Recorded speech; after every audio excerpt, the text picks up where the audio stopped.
पूर्णमिदं पूर्णात् पूर्णमुदच्यते पूर्णस्य पूर्णमादाय पूर्णमेवावशिष्यते। ॐ शान्ति शान्ति शान्तिः।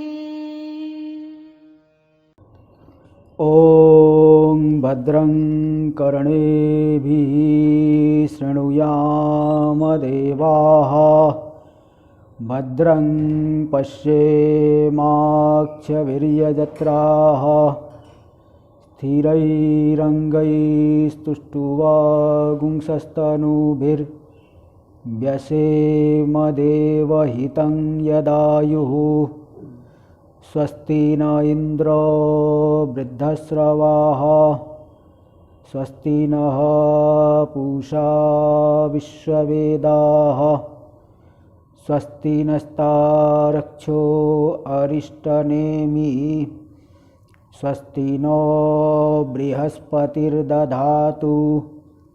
ॐ शान्ति शान्ति शान्तिः। शङ्करं शङ्कराचार्यं केशवं बादरायणं सूत्रभाष्यकृतौ वन्दे भगवन्तौ पुनः पुनः। ईश्वरो गुरुरात्मेति मूर्तिभेदविभागिने व्योमवद्व्याप्तदेहाय दक्षिणामूर्तये नमः। ॐ शान्ति शान्ति शान्तिः। श्री प्रेमपुरी अध्यात्म विद्या भवन के दोनों ही परम पूज्य श्रोत्री ब्रह्मनिष्ठ ब्रह्मलीन महापुरुषों को प्रणाम करता हूँ। और बड़ी ही प्रसन्नता का अवसर है कि हम लोग इस मुंबई नगर में स्थित श्री प्रेमपुरी अध्यात्म विद्या भवन के माध्यम से प्रातःकालीन इस स्वाध्याय प्रवचन सत्र के अंतर्गत अथर्ववेद से संबंधित जो मंत्र भाग की मुंडक उपनिषद पर विचार कर रहे हैं। तो हम लोग कल से मुंडक उपनिषद के द्वितीय मुंडक के द्वितीय खंड का विचार आरंभ कर दिए। उसमें प्रथम मंत्र आया। ये मंत्र किस लिए आया बताए कि जिस साधक को श्रवण मात्र से उपदेश मात्र से अद्वितीय ब्रह्म का ब्रह्म रूपता का बोध नहीं हो रहा है तो उपाय के द्वारा उसको बोध होना चाहिए। उपाय क्या है? वाक्यार्थ की पुनः पुनः भावना, लक्ष्यार्थ का युक्तियों से अनुसंधान करना, मनन करना। तो मनन के द्वारा उसको जानना। इसलिए मंत्र आया आवि सन्निहितम गुहाचरम नाम महत्पदम अत्रैत समर्पितम एजत प्राणत निमिषच्च यदेतत् जानथ सदसद्वरेण्यम परम विज्ञानाद यद्वरिष्ठं प्रजानाम। आवि सन्निहितम गुहाचरं नाम। वह परमात्मा कैसा है? ब्रह्म कैसा है? ब्रह्म यानी हमारा स्वरूप कैसा? आवि ही स्वयं प्रकाश है, प्रकाश स्वरूप है, सन्निहित है, सभी वाग आदि इंद्रिय उपाधियों के अत्यंत सन्निहित है। इन उपाधियों के माध्यम से शब्दादि की उपलब्धि करता हुआ सा विद्यमान है। इनको जानता हुआ, सभी विषयों को ग्रहण करता हुआ सा विद्यमान है। तो गुहाचरम, गुहा में विशेष रूप से अभिव्यक्त हो रहे, बुद्धि रूपी गुहा में, बुद्धि रूपी गुहा में प्रकट हो रहे हैं। हाँ, दर्शन श्रवण आदि करने वाले वही है। बिना चेतन के कौन दर्शन श्रवण करेंगे? और वह महत है, सबसे महान है। महत पदम, सबका प्राप्तव्य है, क्योंकि इसी ब्रह्म में सभी समर्पित है। जैसे रथ की नाभि में सभी अरे समर्पित होते हैं। तो पूरा जगत ही इस परमात्मा से उत्पन्न हुआ है। परमात्मा जगत का अभिन्न निमित्तोपादान कारण है। अद्वितीय ब्रह्म ही से ही जगत की उत्पत्ति माया के माध्यम से, इसलिए एक अद्वितीय ब्रह्म में ही सब समर्पित है। जिस बात को यथोर्ण नाभि इत्यादि एक एक साथ प्रथम मुंडक के प्रथम खंड के 7वें मंत्र में बताया गया। अन्यत्र भी एक श्लोक आता है, विधीयते यद यदुनंदनेन नापेक्षते तत्र सहाय शक्ति पांचाल बालांचल दीर्घतायां न तत्र तंतुर्न च तंतुवायः। विधीयते यद यदुनंदनेन, यदुनंदन भगवान श्री कृष्ण, उनके द्वारा जिस कार्य का विधान किया जाता है, जिस कार्य को किया जाता है, नापेक्षते तत्र सहाय शक्ति, वहाँ किसी सहायक की आवश्यकता नहीं रहती, किसी सामग्री की आवश्यकता नहीं रहती है। पांचाल बालांचल दीर्घतायाम, पांचाल बाला द्रौपदी, द्रौपदी की वस्त्रों को बड़ा करने में, बताओ भगवान ने क्या किसी जुलाहे को बुलाया था अथवा क्या तंतु ढूंढ के लाए थे इतनी साड़ियों के लिए?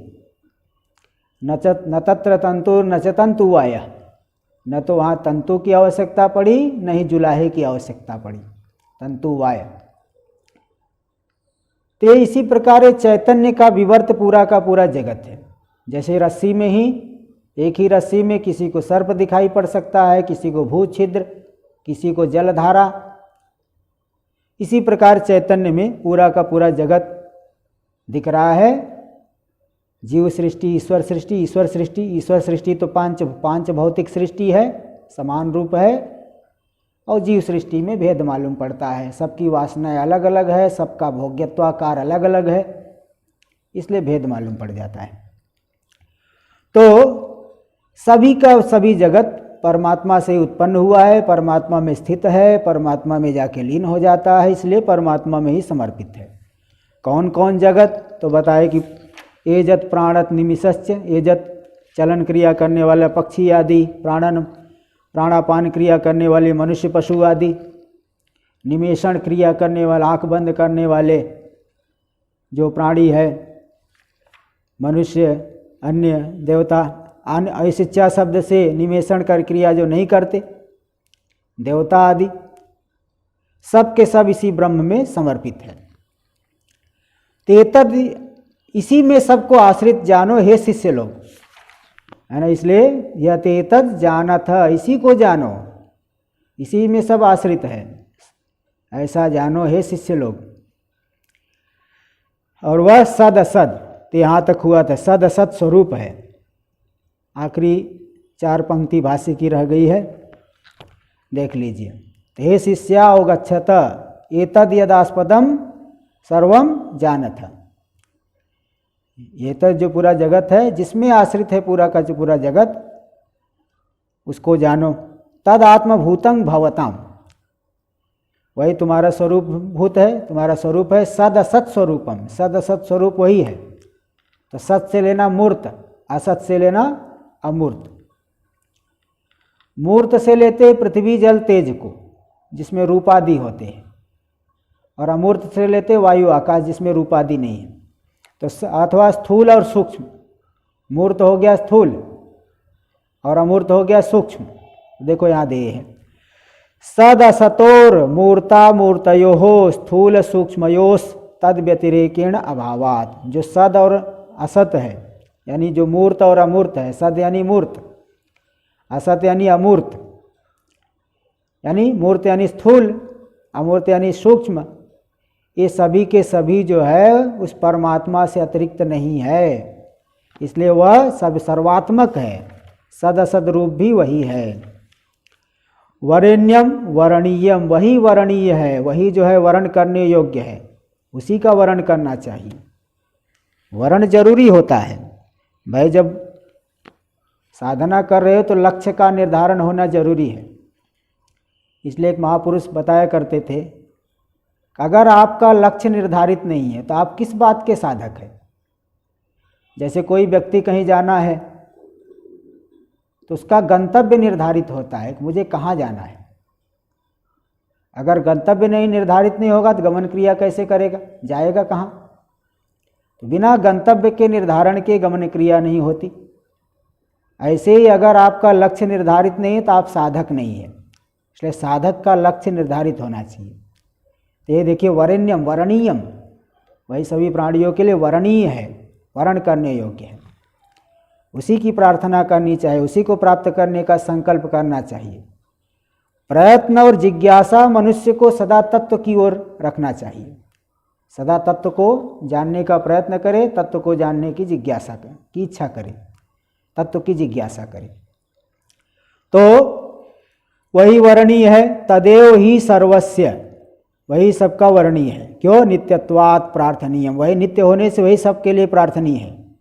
परम, वह पर जो प्रार्थनीय है। और परम का आगे अन्वय, परम यानी व्यतिरिक्तम, विज्ञानात् प्रजानाम, प्रजा यानी प्राणियों के जो लौकिक विज्ञान है उससे व्यतिरिक्त है, यानी लौकिक विज्ञान की वहाँ गति नहीं है।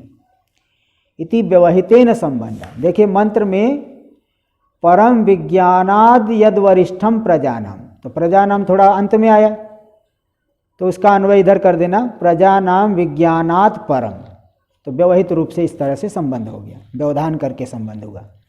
तो प्राणियों का जो विज्ञान है उससे पर है, व्यतिरिक्त है। इसलिए तात्पर्य क्या निकला? यह लौकिक विज्ञाना गोचरम, जो वह परमात्मा है लौकिक विज्ञान का विषय नहीं है।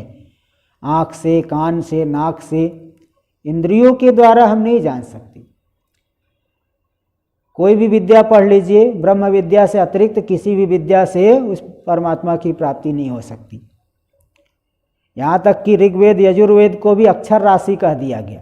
छांदोग्य में आप देखेंगे 7वां अध्याय भूमा विद्या, तो भूमा विद्या में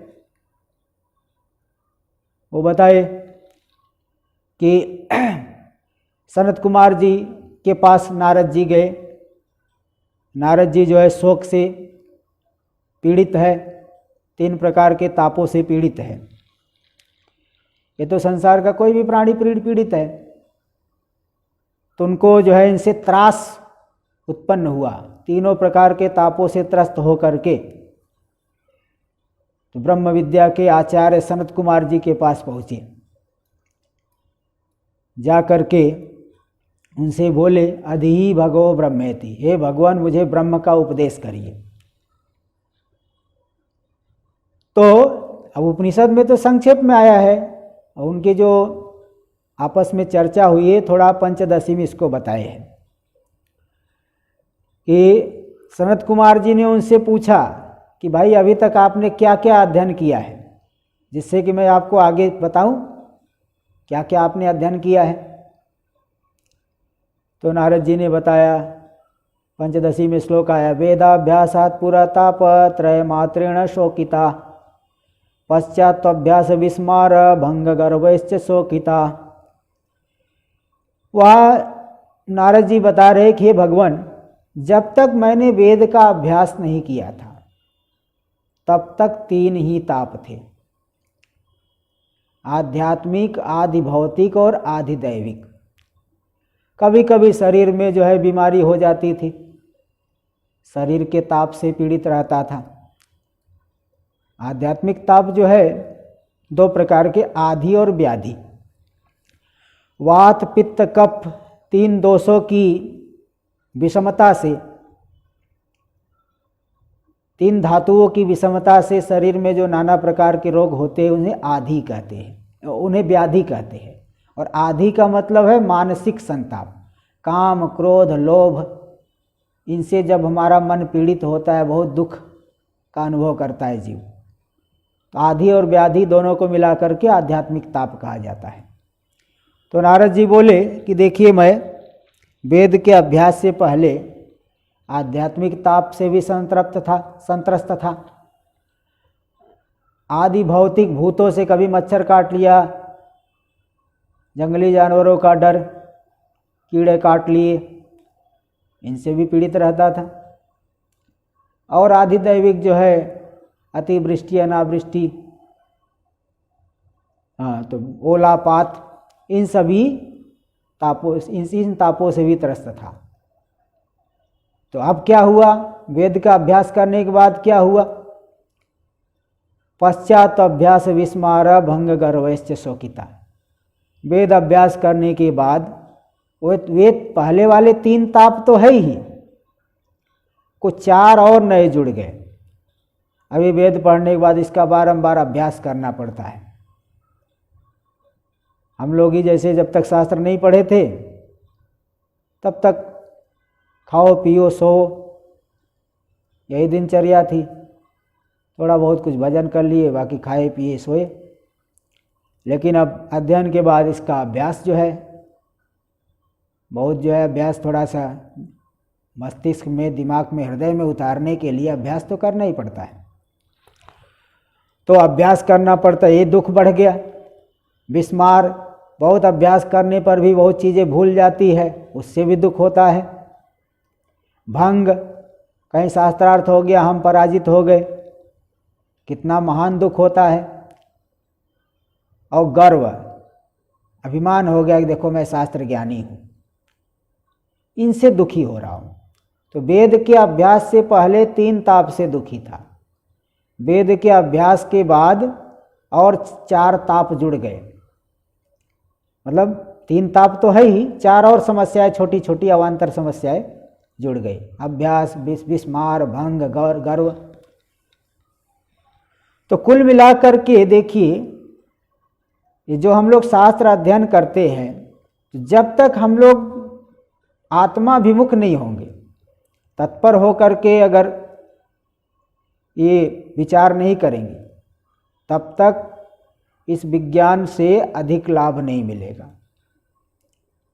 तो इसलिए लौकिक विज्ञान अगोचरम, पूरा का पूरा अक्षर राशि को तो अपराविद्या में डाल दिए है, अपराविद्या श्रेणी में आती है। लौकिक विज्ञान का वह विषय नहीं है।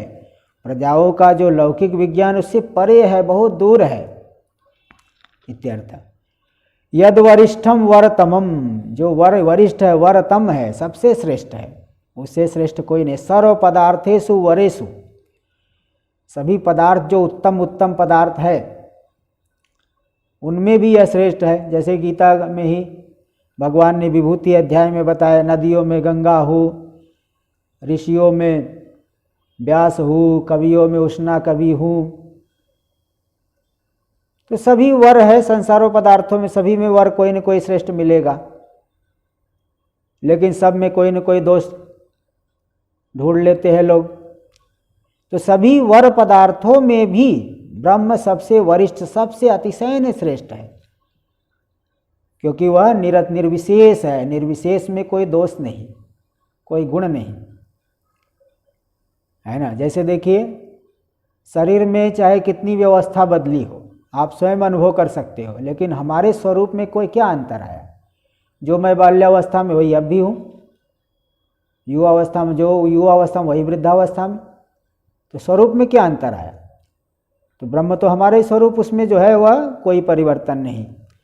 तो यद वरिष्ठम वरतमम सर्व पदार्थेषु वरेषु, जो वरतम है वो इसी को दिखा रहे। सभी पदार्थ जो वर है, श्रेष्ठ पदार्थ है, उनमें भी तद्धेकम ब्रह्मातिशयन वरम, वही एक ब्रह्म अत्यधिक वर है। क्यों? वर यानी श्रेष्ठ है। क्यों? क्योंकि सर्वदोष रहितत्वात्, क्योंकि वह ब्रह्म संपूर्ण दोषों से रहित है। इस तरह से बताए। अब आगे और भी उस ब्रह्म की सत्ता को सिद्ध करने के लिए अगला मंत्र, द्वितीय मुंडक के द्वितीय खंड का हम लोग दूसरे मंत्र की तरफ अग्रसर होंगे। किंच, इसके अतिरिक्त द्वितीय मंत्र का पहले उच्चारण कर लिया जाए। यद अर्चिमद यद अणुभ्योऽणु च यस्मिन् लोका निहिता लोकिनश्च तदेतदक्षरं ब्रह्म स प्राणस्तदुवाङ् मनः तदेतत् सत्यं तदमृतं तद्वेद्धव्यं सौम्य विद्धि। यद अर्चिमद अणुभ्यो अणुच, जो अर्चिमान है ना, अर्चिमान है, अत्यधिक प्रकाशमान है। सूर्य चंद्र आदि में भी जो प्रकाश है उस परमात्मा का ही प्रकाश वहाँ पे प्रतिफलित हो रहा है, परमात्मा ही का प्रकाश वहाँ मालूम पड़ रहा है। इसलिए गीता में कहते यदादित्य गतम तेजो जगद भासयते खिलम यच्चंद्रमसि यच्चाग्नौ तत्तेजो विद्धि मामकम। जो आदित्य में तेज है, जो कि पूरे जगत को प्रकाशित कर रहा है, चंद्रमा में जो तेज है जगत को प्रदीप्त प्रकाशित कर रहा है, जो अग्नि में प्रकाश है वह सब का सब मेरा ही प्रकाश है, मेरा ही तेज है, वहाँ दिखाई पड़ रहा है। उन उपाधि ऐसी उत्कृष्ट है तो वहाँ पे उनका प्रतिफलन हो रहा है, अभिव्यक्ति हो रही उसमें। जैसे दर्पण, हर एक जगह मुख का प्रतिबिंब नहीं दिखता है। पत्थर घिस दो, चिकना हो जाए तो उसमें जो है प्रतिबिंब ग्रहण का सामर्थ्य आ जाता है। तो अन्य में नहीं, मतलब पूरा एकदम स्वच्छ होना चाहिए, उपाधि स्वच्छ होनी चाहिए। तो जो अर्चिमद है, आदित्य आदि भी जिसके प्रकाश से प्रकाशित हो रहे। यहाँ टीका में थोड़ा सा एक अर्थापत्ति प्रमाण से दिखाए है परमात्मा की सिद्धि कि देखिए घटादि भी जड़ है और सूर्य चंद्र भी जड़ है, तो दोनों में जड़ता समान होने पर भी आदित्य में दीप्तिमत्ता दिख रही है, प्रकाशवत्ता दिख रही है। तो ये प्रकाशवत्ता रूपी जो वैचित्र्य आदित्य में दिख रहा है, उसकी अनुपपत्ति से कोई न कोई एक ऐसा कारण है, प्रकाशमान है। नहीं तो अगर ऐसा कारण नहीं होता तो कार्य में विचित्रता कहाँ से आती है? प्रकाशमान अगर ऐसा कोई कारण नहीं है तो कार्य में विचित्रता कैसे आएगी? इसलिए कार्य की विचित्रता से प्रकाशमान कोई कारण है वो मानना पड़ेगा। तो वह कारण परमात्मा है, स्वयं प्रकाश आत्मा। जैसे अर्थापत्ति प्रमाण से सिद्ध करते हैं कि कोई देवदत्त नाम का पुरुष है, दिन में भोजन नहीं करता, लेकिन वो मोटा होते जा रहा है। तो दिवा भुंजानस्य देवदत्तस्य पीनत्वम रात्रि भोजनम बिना अनुपपन्नम। वह जो देवदत्त है दिन में भोजन नहीं करता है, फिर भी मोटा बना हुआ है, तो रात्रि भोजन के बिना उसका मोटापन नहीं हो सकता, नहीं बन सकता। इसलिए पीनत्व की अनुपत्ति से, मोटेपन की अनुपत्ति से रात्रि भोजन की कल्पना हो जाती है। दिन में नहीं खा रहा है, मोटा हो रहा है तो रात्रि भोजन। ऐसे यहाँ अर्थापत्ति प्रमाण है कि भाई घटादि भी जड़ है, आदित्य आदि भी जड़ है। तो कोई न कोई तो एक ऐसा कारण है जिसकी वजह से आदित्य में प्रकाश का अतिशय आ रहा है, नहीं तो सब एक जैसे हो जाते। उपाधि में हेर फेर है तो भी कोई उपाधि उत्कृष्ट है तो वहाँ प्रकाश प्रतिफलित हो रहा है। तो कहाँ से आ रहा है? कोई न कोई कारण होना चाहिए। तो स्वयं प्रकाश आत्मा, प्रकाश स्वरूप ब्रह्म की सिद्धि होती है। तो यही यद अर्चिमद, जो अर्चिमान है, दीप्तिमान है, जिसके प्रकाश से आदित्य आदि में प्रकाशित हो रहे। यद अणुभ्यो अणुच्य, वो अत्यंत सूक्ष्म है, सभी के भीतर है, चींटी के भी भीतर है। प्रहलाद जी ने तो खंभे के भीतर से प्रकट करा दिया भगवान को। खंभे के भीतर हिरण्यकश्यप ने पूछा, क्या तुम्हारा भगवान इस खंभे में भी है? उन्होंने कहा हाँ बिल्कुल। तो कितना सूक्ष्म है, सभी का स्वरूप है, सभी उसी में का विवर्त है, तो सभी में अनुगत है, सभी का स्वरूप है। तो अणु से भी अणु है, तो छोटे पदार्थों उनमें भी गया हुआ है, इसलिए वो अणु से भी अणु हो गए। और च से स्थूल, स्थूल का भी स्थूल है, पृथ्वी से आदि से भी बड़ा है। तो बोले भाई अगर स्थूल है तो स्थूल का तो कोई न कोई आश्रय सूक्ष्म होता है, तो परमात्मा भी का भी कोई न कोई आश्रय होगा। बोले नहीं, उसका कोई आश्रय नहीं, बल्कि सभी उसमें आश्रित है। यस्मिन लोका निहिता लोकिनश्च, जिसमें संपूर्ण लोक निहित है, स्थित है। लोकिनश्च, और लोक के निवासी जो प्राणी है, मनुष्य आदि, जिनमें स्थित है, जिसमें आश्रित है। तदेतद अक्षरं ब्रह्म, वही अक्षर, वह अक्षर ब्रह्म है। स प्राणस तदुवांग मन, वही प्राण रूप है, वही वाणी है, वही मन है। सभी जो है, जो शरीर इंद्री का संघात मिल करके जिसको सुख देने के लिए चेष्टा कर रहा है,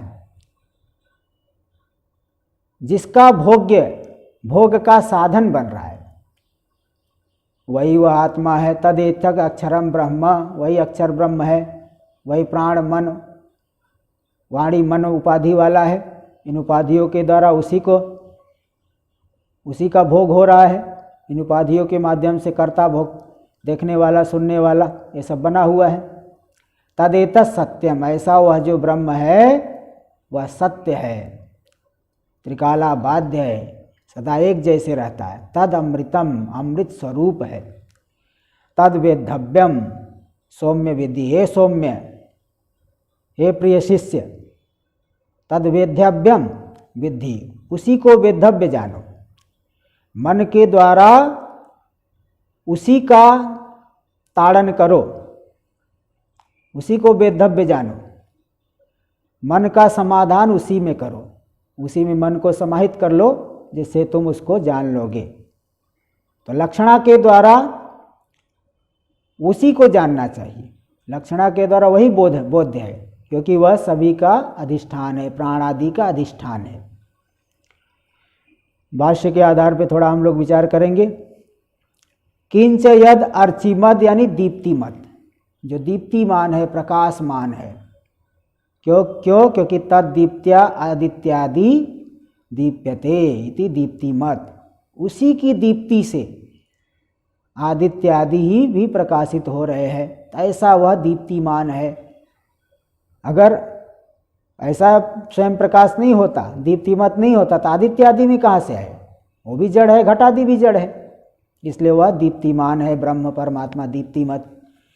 किंच, इसके अतिरिक्त, यद अणुभ्य श्यामाकादिभ्योपि अणुच, श्यामाक चावल, सांवा चावल जिसे बोलते एकादशी के दिन खाते हैं, तो श्यामाक आदि से भी जो अणु है सूक्ष्म है, अत्यंत सूक्ष्म है, क्योंकि सभी का स्वरूप है ना भाई। जैसे घट का कारण मृत्तिका, वह मृत्तिका घट से सूक्ष्म होगी। जो पूरे जगत का कारण है कितना सूक्ष्म होगा? सूक्ष्म होगा, सभी के भीतर है, सर्वांतर है, सर्वगत है, इसलिए सूक्ष्म। च शब्दा स्थूलेभ्योपि अतिशयेन स्थूलम पृथिव्यादिभ्य, च शब्द से स्थूल से भी अत्यंत स्थूल है, पृथ्वी आदि से भी बड़ा है। अब ऐसा कैसे हो सकता है भाई? तो देखिए वही बात है, वेदांत में तो यही सामंजस्य करना पड़ता है।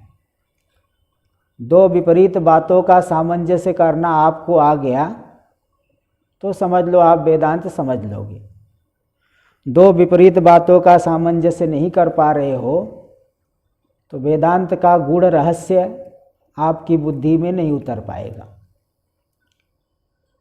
जगह जगह देखिए विपरीत, तदे जति तन्नय जति तद दूरे तदवंत के, वही चलता भी है, वही नहीं भी चलता है, वह दूर में है, वह नज़दीक में है।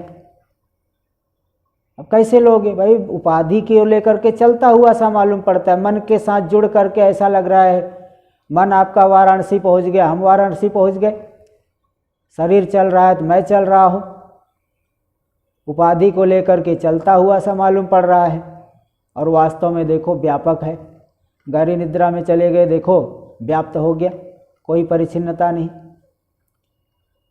आकाश से भी सूक्ष्म, आकाश से भी व्यापक, स्थिर है। तो उपाधि को लेकर के विपरीत बातें परमात्मा में मालूम पड़ती है। बताओ, पृथ्वी आदि का भी कारण है तो पृथ्वी से भी बड़ा है, सूक्ष्म है, व्यापक है, और स्वरूप इनका होने से सभी के भीतर छोटे वस्तु का भी, चींटी का भी कारण है, अत्यंत सूक्ष्म वस्तु अणु परमाणु का भी वह स्वरूप है, तो उससे भी सूक्ष्म है। इस तरह से जो है वह स्थूल से भी स्थूल है और सूक्ष्म से भी सूक्ष्म है। यस्मिन लोका भूरादयो निहिता स्थिता, पृथ्वी आदि सभी लोग जिसमें स्थित है, सभी जो है लोक उसी परमात्मा में ही कल्पित है। पंचदशी में बता दिए, जो परमात्मा के एक देश में माया, माया से के एक 10वें हिस्से में आकाश, आकाश के 10वें हिस्से में वायु, वायु के 10th अंश में तेज, तेज के दशम अंश में जल, जल के दशम अंश में पृथ्वी, और उस पूरी पृथ्वी में ही पूरा ब्रह्मांड। 7 नीचे के लोक, अतल, वितल, सुतल, तलातल, रसातल, महातल, पाताल, और 7 ऊपर के लोक भूर्भुवः स्वः महः जनः तपः सत्यम। तो सभी भू आदि, पृथ्वी आदि लोक जिसमें स्थित है, और इनमें रहने वाले जो लोकिनः, लोको येषाम अस्ति ते लोकिनः, लोक वाले, लोक के निवासी, ये च लोकिनो लोक निवासिनो मनुष्यादयस्, मनुष्य आदि है। चैतन्य आश्रया ही सर्वे प्रसिद्धा, सभी चैतन्य में ही आश्रित प्रसिद्ध है। तदेत सर्वाश्रयम अक्षरम, वह जो सभी का आश्रय है, अक्षर है ना, सभी का आश्रय है, सबका अधिष्ठान है। अक्षरम ब्रह्म, जो कभी क्षीण नहीं होता, इसलिए अक्षर है, अविनाशी है। स प्राणस, वही प्राण है। तदु वांग मन, तो वाक् च मनश्च सर्वाणी च करणानि तदु अंतस् चैतन्यम। हाँ, वाक् च मनश्च, वाणी मन और संपूर्ण इंद्रियाणि, तद उ अंतः चैतन्यम, है ना, तद उ अंतः प्राण तदु वांग मन, इन सभी का जो है तदु अंतस् चैतन्यम, चैतन्य आश्रयो, उन सभी के भीतर चैतन्य है। चैतन्य आश्रयो ही प्राणेन्द्रियादि सर्वसंघात, क्योंकि प्राणेन्द्रियादि संपूर्ण संघात चैतन्य में आश्रित है। चैतन्य के लिए, क्योंकि देखिए जो भी संहत पदार्थ होता है किसी दूसरे के लिए होता है। सांख्य वाले लोगों की युक्ति है, सांख्य कारिका आती है, 17वीं कारिका आप देखेंगे, संघात परार्थत्वात् त्रिगुणादि विपर्यात अधिष्ठानात् पुरुषोस्ति भोक्तृभावात् कैवल्यार्थम प्रवृत्तिस्य। संघात परार्थत्वात्, जितने भी संघात होते, जैसे महल बन गया, महल में पलंग बन गया, उसमें बिस्तर बहुत अच्छा लगा दिए, कुर्सी लगा दिए, कुर्सी टेबल, किचन बना दिए। अरे भाई किसके लिए बनाए हो? किसी न किसी चेतन के लिए तो बना है। अगर चेतन न हो तो सभी का सभी पूरा संघात समुदाय बेकार हो जाता है। ऐसे शरीर जड़ है, स्थूल शरीर, सूक्ष्म शरीर में 5 ज्ञानेन्द्रिय, 5 कर्मेंद्रिय, 5 प्राण, सब के सब जड़ है। तो ये जड़ मिलजुल करके जिसके भोग के साधन बन रहे हैं वह कोई अलग ही है, क्योंकि जो मिलजुल करके कार्य करने वाले होते हैं किसी अन्य के लिए, अपने लिए नहीं होता। घर घर के लिए नहीं है। ईंट बालू पत्थर मिल करके जो घर बना वो घर के लिए नहीं होता, वो किसी चेतन के लिए होता है। तो जैसे रथादि मिलजुल करके कार्य कर रहे, किसी चेतन को गंतव्य पहुंचाते हैं, गंतव्य तक। ते प्राण आदि से संघात परार्थत्व है, संघात किसी दूसरे के लिए होता है, इसलिए पुरुष की सिद्धि होती है। दूसरा हेतु दे त्रिगुणादि विपर्यात, पूरा का पूरा जगत त्रिगुणात्मक है, त्रिगुणात्मक है, मिलजुल के कार्य कर रहा है। अगर या दूसरे संघात जिसके लिए है ये, वह भी त्रिगुणात्मक हो जाए तो वह भी तीसरे त्रिगुणात्मक के लिए होगा, अनवस्था दोष होगी। इसलिए यह पूरा का पूरा त्रिगुणात्मक जगत जिस चेतन को भोग देने के लिए वह अलग ही है। अधिष्ठानात्, जो अधिष्ठाता है, सबका नियामक है, उसी के नियमन में सब कुछ चल रहा है। पुरुषोस्त्री भोक्तृभावात्, जो भोक्ता है, कोई न कोई तो भोक्ता होना चाहिए इन सब का, जो इन सब से भोग का अनुभव करे, सुख दुख का अनुभव करे, इसलिए वह पुरुष है। कैवल्यार्थम प्रवृत्तिस्य, कैवल्य के लिए प्रवृत्ति भी देखी जा रही है। किस लिए? क्योंकि वो चैतन्य है, तभी तो। अगर अलग से नहीं होता, ये शरीर आदि रूप ही होता, तो फिर कैवल्य के लिए प्रवृत्ति क्यों होती? तीन युक्तियों से सांख्य मत वालों ने भी आत्मा को इनसे अलग सिद्ध किया है। तो प्राण इंद्रिय आदि सर्वसंघात जिसमें आश्रित है, चैतन्य में ही आश्रित है, चैतन्य सबके भीतर है। इसलिए तदु अंत चैतन्य आश्रयो ही प्राण इंद्रियादि सर्वसंघात, संपूर्ण संघात उसी चैतन्य में आश्रित है। प्राणस्य प्राणम इति श्रुत्यंतरात्, और प्राण का भी प्राण है। केनोपनिषद में आ गए, श्रोत्र से श्रोत्रम मनसो मनोयत, वाचो ह वाचम सहु प्राणस्य प्राण, वह श्रोत्र का भी श्रोत्र है। वाणी का वाणी है, मन का मन है। बोले वाणी का वाणी, मन का मन, इसका क्या मतलब? भाई वाणी में जो शब्द बोलने का सामर्थ्य दे रहा है, श्रोत्र में शब्द सुनने का सामर्थ्य दे रहा है, मन में मनन का सामर्थ्य दे रहा है, बुद्धि में निश्चय का सामर्थ्य दे रहा है, तो अलग वह चैतन्य, वही है वह चैतन्य, वही ब्रह्म है, वही परमात्मा। तो प्राण से प्राणम ऐसा कह दिए, प्राण का भी प्राण है, प्राण आदि भी जिसमें आश्रित है। इति श्रुत्यंतरात् यत् प्राणादीनाम अंतश्चैतन्यम अक्षरम, जो प्राणादि के भीतर चैतन्य है, अक्षर है, तदेत सत्यम, वही सत्य है, यानी अवितथम, वही अवितत है, यानी वितत तथा यानी सत्य, विगता तथा यस्मात् तद वितथम यानी मिथ्या, और अवितथम यानी सत्य। अतो अमृतम, जो सत्य है वही अमृत है, निर्विशेष है। भाई देखिए, विनाश नाश भी कई प्रकार का होता है, गुणों को लेकर के नाश और स्वरूप को लेकर के नाश। अब गुण जैसे कपड़ा है, कपड़ा लाए, नया कपड़ा पहनने लगे, कुछ दिन बाद पुराना हो जाता है, तो वहाँ पे गुणों को लेकर के नाश हो गया।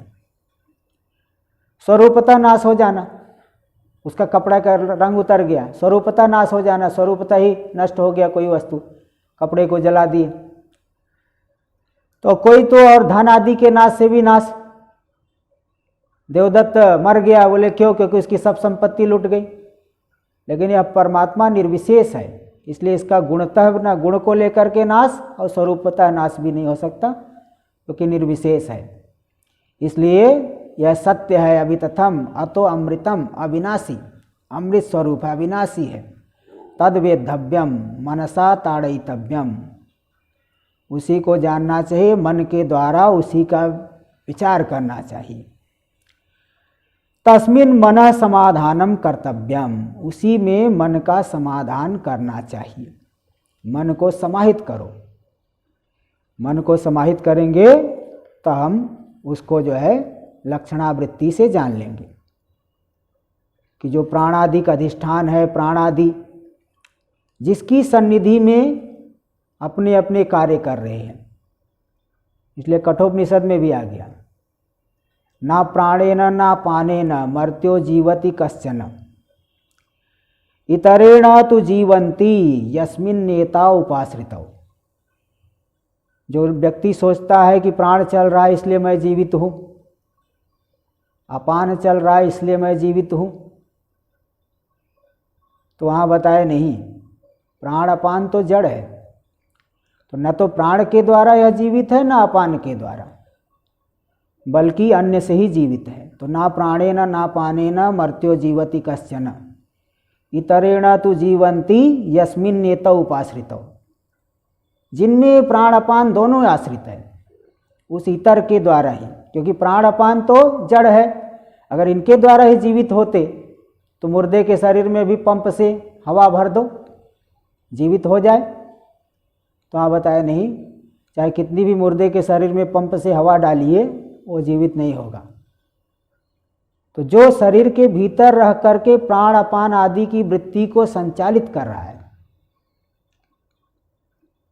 तो वही जो है इन सब का जो अधिष्ठाता है, नियामक है, सबको सत्ता स्फूर्ति देने वाला है, उसी में मन को समाहित करो। तो प्राणादि का जो अधिष्ठान है, प्राणादि के द्वारा लक्षित हो रहा है।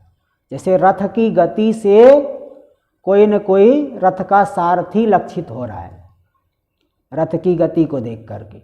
इसी प्रकार प्राणादि की गति को देख करके कोई न कोई एक नियामक चैतन्य लक्षित हो रहा है, उसी में मन को समाहित करो, चित्त को समाहित करो, उसी का वेधन करो, बारंबार विचार करो। इस तरह से द्वितीय मंत्र में बता दी। तीसरा मंत्र का भी थोड़ा सा आरंभ करते हैं। कथम वेद्धव्यम, कैसे वेधन करना है। तो यहाँ बता रहे, देखिए, जो अत्यंत मंद पुरुष है, विचार करने में समर्थ नहीं है, तो प्रणव का आलंबन लेकर के, ओंकार का आलंबन लेकर के जीव ब्रह्म की एकता में, जीव की ब्रह्म रूपता में चित्त को समाहित करेगा। तो प्रणव के आलंबन से लेकर के ब्रह्मात्म एकता में चित्त का समाधान, ये क्रम मुक्ति फल देने वाला है। तो इसको बताने के लिए तीसरा मंत्र है, तृतीय मंत्र।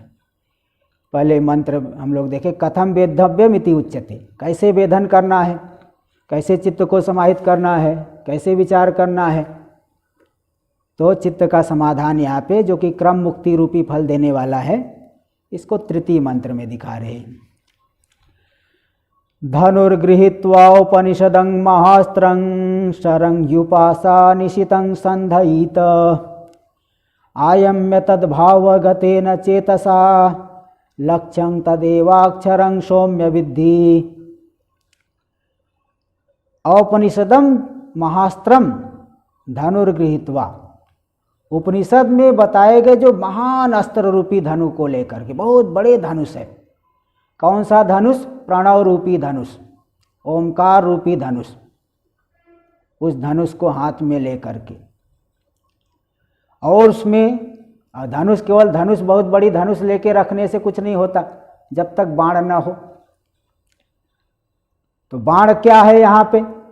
धनुष तो बता दिए, बाण है शरम युपासा निशितम संधयित। धनुष तो हो गया प्रणव, शर हो गया जीवात्मा, शर यानी बाण, जो कि जीवात्मा कैसा है? उपासा निशितम, उपासनाओं के द्वारा अत्यंत शुद्ध मन वाला है। बाल्यावस्था से ही जब उपासना करते हैं, साधना करते हैं, तो मन जो है शुद्ध हो जाता है, मन में एक विशेष योग्यता आ जाती है। तो शर हो गया जीवात्मा, जो कि उपासना के द्वारा निशित, अत्यंत तीक्ष्ण हो गया है, शुद्ध हो गया है। उपासना के द्वारा अत्यंत जो शुद्ध अंतःकरण वाला जो है जीवात्मा, तो ये शर हो गया। उस शर का संधान करे, उस शर का जो है धनुष पे चढ़ाओ, और चढ़ा करके फिर क्या करना? आयम, यानी उसको धनुष को खींच करके, तद्भाव गतेन चेतसा, उसी लक्ष्य में चित्त को लगा करके, यानी सभी बाह्य विषयों से इंद्रिय अंतःकरण आदि को हटा करके, प्रत्याहार इसको बोलते हैं, इंद्रियों को उसको विषय से हटा करके। जैसे देखिए अर्जुन ने लक्ष्य का वेधन कैसे किया? जो द्रोणाचार्य जी ने उन सभी पांडव और कौरव बालकों की परीक्षा ली धनुर्विद्या सिखाने के बाद, तो पहले जो है अन्य लोगों को बुलाया, दुर्योधन को, युधिष्ठिर को, दुर्योधन को, भीम को, धनुष पकड़ो, धनुष पकड़ा, बाण चढ़ाओ, लक्ष्य ऊपर देखो, तुम्हें क्या दिख रहा है? बोले गुरुदेव मुझे वृक्ष दिख रहा है, डालियाँ दिख रही, पत्ते दिख रहे हैं, ये सब आप लोग भी दिखाई पड़ रहे हो। तो द्रोणाचार्य जी ने कहा कि तुम हटो। दूसरे से बोले वो भी यही बता रहा है। फिर अर्जुन को बोले तुम जरा निशाना लगाओ, तुम्हें क्या दिखाई पड़ रहे हैं? अर्जुन ने कह दिया मुझे तो कुछ नहीं दिखाई, मुझे चिड़िया की आंख दिख रही है। तो बस यही बात यहाँ पे, आयम्य बाण को, जीवात्मा रूपी बाण को प्रणव रूपी धनुष पे रख करके, आयम्य उस धनुष को खींच करके आकर्षण करके जो है इंद्रिय और मन को विषयों से हटा करके लक्ष्य में ही लगा करके, तद्भाव गतेन चेतसा। देखो ये आयमन है, इंद्रियों को हाथ के समान जैसे धनुष का आयमन है खींचना, ऐसा यहाँ नहीं करना है, बल्कि इंद्रियों और मन को इंद्रियों के सहित अंतःकरण को, उनको विषयों से हटा करके लक्ष्य से जो है लक्ष्य में लगा करके, विषयों से हटा करके लक्ष्य में लगा करके, फिर जो है तद्भाव गतेन चेतसा, उसी लक्ष्य में ही जो है तद्भावापन्न हो करके, जो है उस लक्ष्य का वेधन करो। तदेव तथा लक्ष्यम तदेवाक्षरम सौम्य विद्धि। हे सौम्य, हे प्रिय शिष्य, उस लक्ष्य का तुम वेधन कर दो, यानी जीवात्मा परमात्मा के अभेद का चिंतन करो। अभेद का चिंतन करोगे तो तुम्हें जो है उसका स्फुरण हो जाएगा। ते बातें बताएंगे, इसका विचार हम लोग आगे कल के सत्र में करेंगे। ओम भद्रं कर्णेभिः शृणुयाम देवाः, भद्रं पश्येमाक्षभिर्यजत्राः, स्थिरैरङ्गैस्तुष्टुवागुंसस्तनूभिर्व्यसेम देवहितं यदायुः। स्वस्ति न इन्द्रो वृद्धश्रवाः, स्वस्ति नः पूषा विश्ववेदाः, स्वस्ति नस्तार्क्ष्यो अरिष्टनेमिः, स्वस्ति नो बृहस्पतिर्दधातु। ओम शांति शांति शांतिः। शंकरं शंकराचार्यं केशवं बादरायणं सूत्रभाष्यकृतौ वन्दे भगवन्तौ पुनः पुनः। ईश्वरो गुरुरात्मेति मूढभेदविभागिने व्योमवद्व्याप्तदेहाय दक्षिणामूर्तये नमः। ओम शांति शांति शांतिः। ओम नमः पार्वती पतये। हर हर महादेव।